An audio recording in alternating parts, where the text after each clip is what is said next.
Amigos de Política y mucho más, un nuevo episodio en el que nos acompaña Jaime Salomón, candidato a la segunda vicepresidencia por Avanza País, que postula la presidencia a Hernando de Soto, y además candidato al Congreso de la República con el número 8 por la lista Eli. Jaime, un gusto tenerte hoy en De Política y mucho más. ¿Cómo estás? Juan Carlos, buenos días y muchas gracias por la invitación y por tu intermedio. Saludos a todos los seguidores de Política a nivel nacional. Muchas gracias. Jaime, de frente al grano, como nos gusta ir a nosotros, ¿por qué tendrían los peruanos que votar por una lista, digamos, de Avanza País, a diferencia de cualquier otra lista o cualquier otro grupo o movimiento? ¿Qué los diferencia a ustedes? ¿Qué los hace diferentes? ¿Qué los hace únicos? ¿Qué los hace los elegidos para gobernar el país? Para responderte, veamos el contexto. Veamos el contexto. Un presidente interino, Sagasti, diciendo que hemos hecho mal para poner al país en esta situación tan precaria, cuando todos los ciudadanos tenemos la respuesta. Ya no queremos más políticos que no solamente se enriquecen de manera inapropiada, sino que generan daño a la población, dejando de atender el tema sanitario, por ejemplo. El tema, Juan Carlos, radica en las personas sin ética, sin moral, que están usando en los últimos años las mentiras para llegar al poder, y cuando llegan al poder hacen exactamente lo opuesto. Ejemplos: corrupción no solamente es robar dinero, están robando la esperanza de todos los peruanos. Casos de Massetti, Vizcarra, los funcionarios que se han vacunado. Es momento de jubilar definitivamente a todos esos falsos políticos. ¿Qué necesitamos? Cambio de gestión, cambio de dirección en el Perú.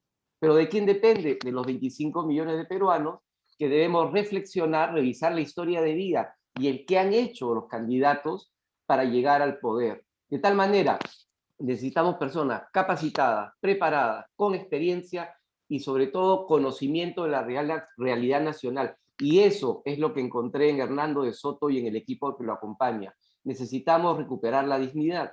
Es la única manera de salir adelante.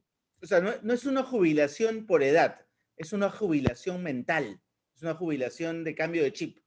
Pero exactamente, pero esa jubilación, Juan Carlos, depende de los votantes.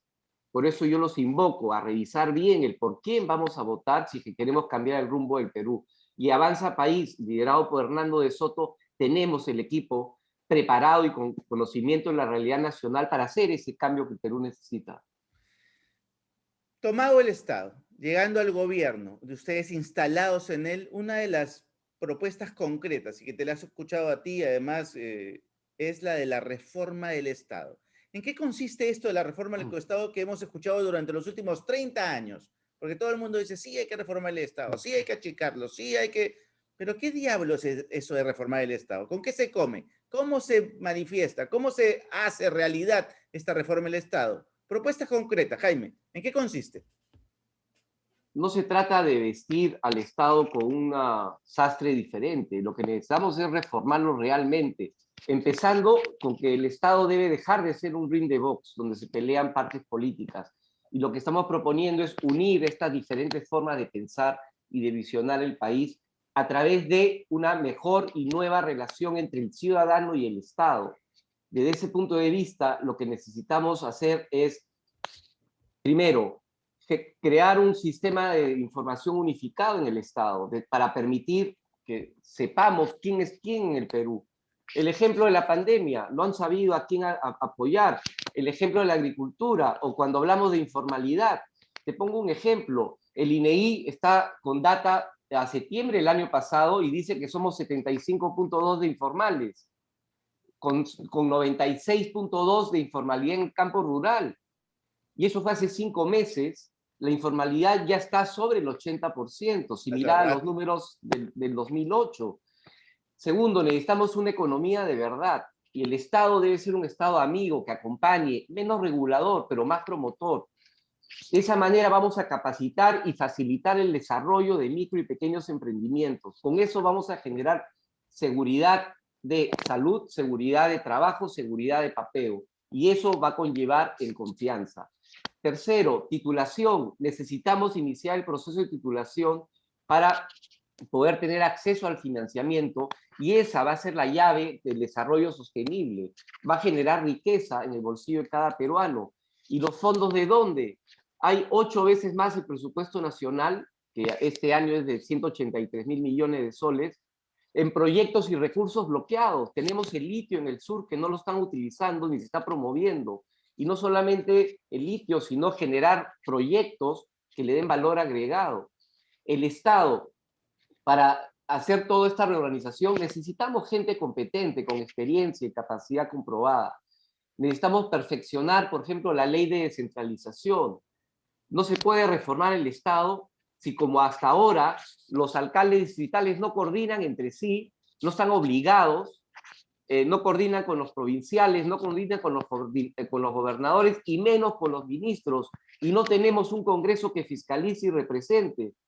Si logramos modificar la ley, que es un proyecto directo desde el Congreso, vamos a tener la obligación de cada uno de los niveles de gestión en el Estado para que coordinen. Al coordinar van a generar desarrollo. No más proyectos de infraestructura o no más proyectos de desarrollo si no son previamente revisados con los alcaldes. De esa manera va a haber gestión, va a haber dirección.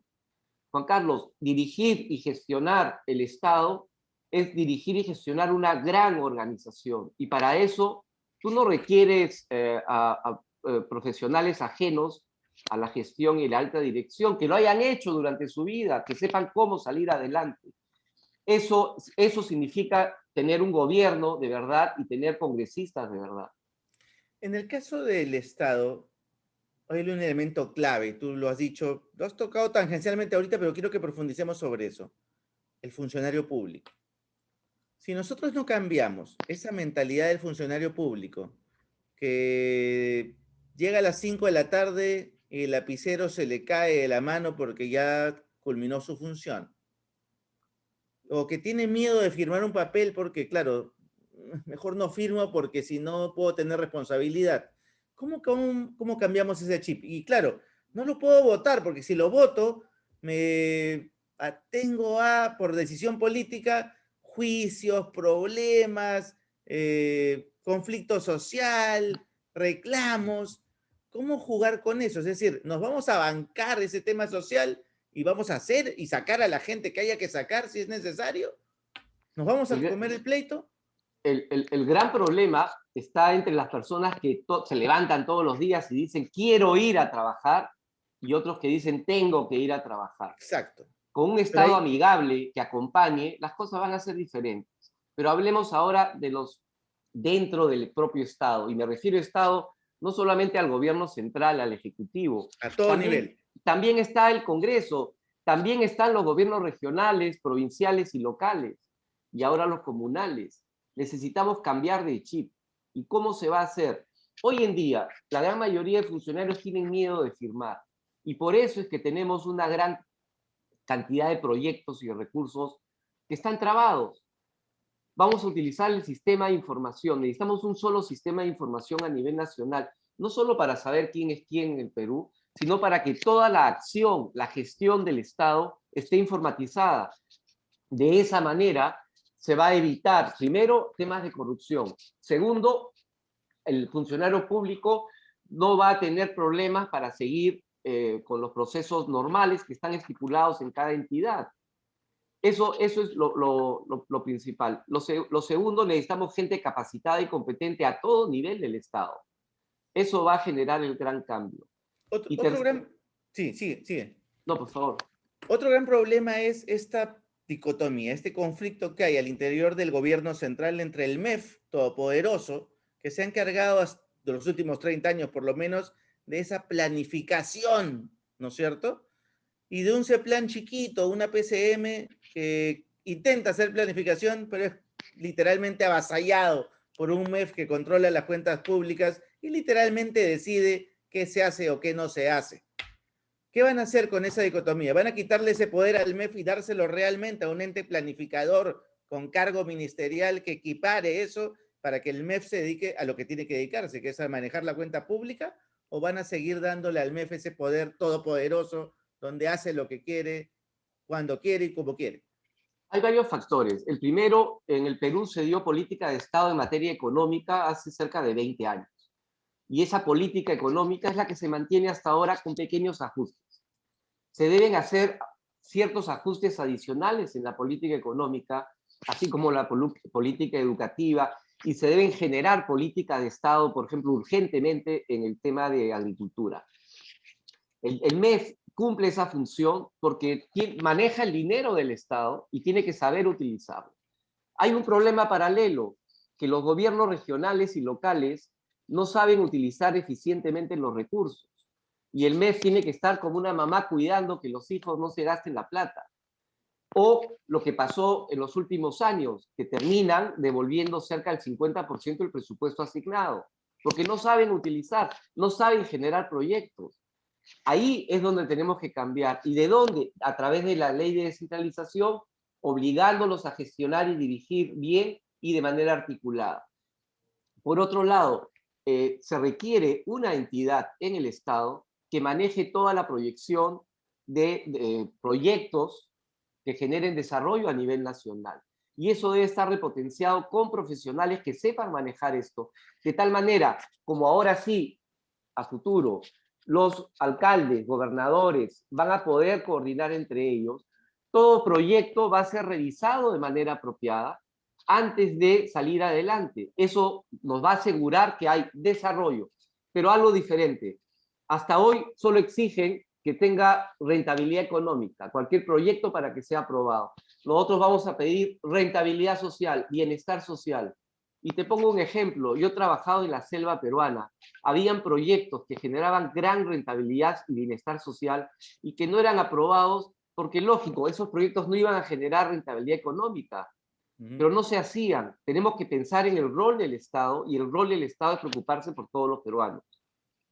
Es súper. Ese cambio de chip traería esta reforma del Estado y esta lógica. Sí, definitivamente. Ahora, hay cosas más profundas. Por ejemplo, no es posible que la forma como se vienen haciendo los proyectos en el Perú, la forma es, en resumen, sacan la solicitud, se presentan 3 postores, dan valores y en base a eso sacan la licitación. Y después hacen los planos a detalle, ven los costos unitarios, etc. No, señor, tenemos que empezar a hacer la criatura bien hecha, los planos a detalle, costos unitarios, valores internacionales. Y de acuerdo a eso se desarrolla. Se desarrolla fiscalizado de origen por la Contraloría y también informatizado para poder ayudar. Otro tema de este tema tecnológico es que los alcaldes distritales, provinciales, gobernadores y cualquier persona no va a necesitar hacer cola en los ministerios para ver cómo están sus proyectos. Todo va a estar informatizado. Todo. Cerca del 90% de las municipalidades en el Perú tienen conexión a Internet. Pueden usar el sistema para presentar y para hacer seguimiento de manera totalmente transparente. Eso va a evitar algo muy importante que nos aqueja hoy, peor que el virus, que es la corrupción, Juan Carlos.